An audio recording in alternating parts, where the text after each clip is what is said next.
We are out here today at the Oregon State University and USHBC BerrySmart Fields program at OSU's location here in Willamette Valley. We've had probably about 200 growers come out to learn about new technologies and how they can apply them to changing and improving their bottom line. Public-private partnerships are really key.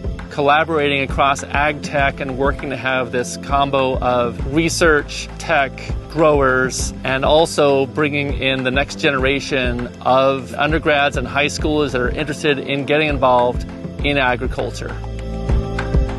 In farming, we all wear lots of hats. I think one of my main hats at the farm is pushing technology and finding areas where we can utilize new tech, new equipment to automate and become more efficient. That's what I really felt like a lot of this field day was all about.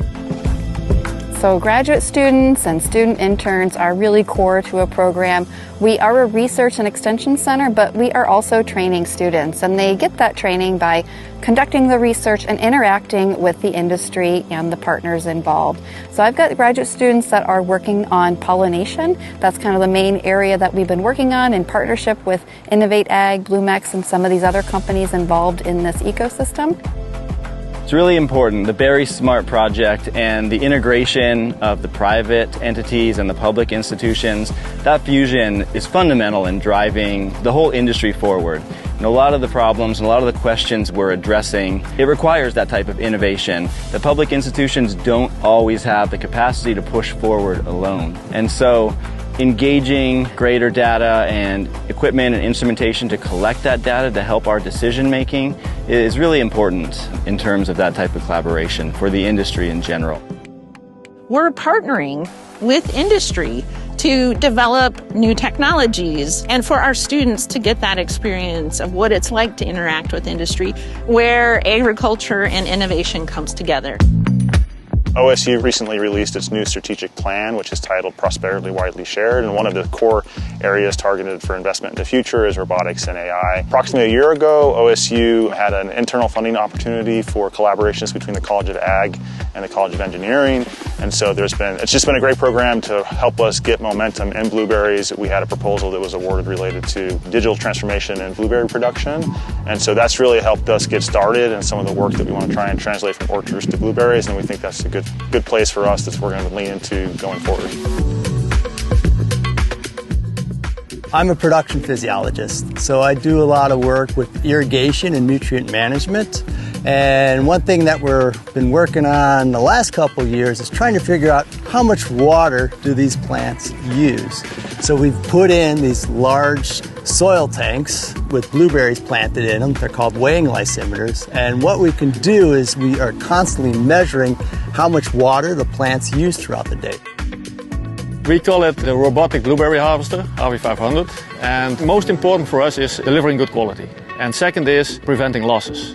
So we call it no bruising, no losing. This was the guiding principle in the whole development process. It was getting more and more difficult to get people for picking, but also the existing mechanical solutions in the market were not sufficient for them. So they needed something different. So that's why we developed this RV500. Monarch tractor is a fully electric tractor with autonomous capabilities. The tractor, depending on the implement, can run between 8 to 10 hours a day. The charge time is around 4 to 6 hours. You can get a full day's work and charge it over the night and be ready to go again the next morning.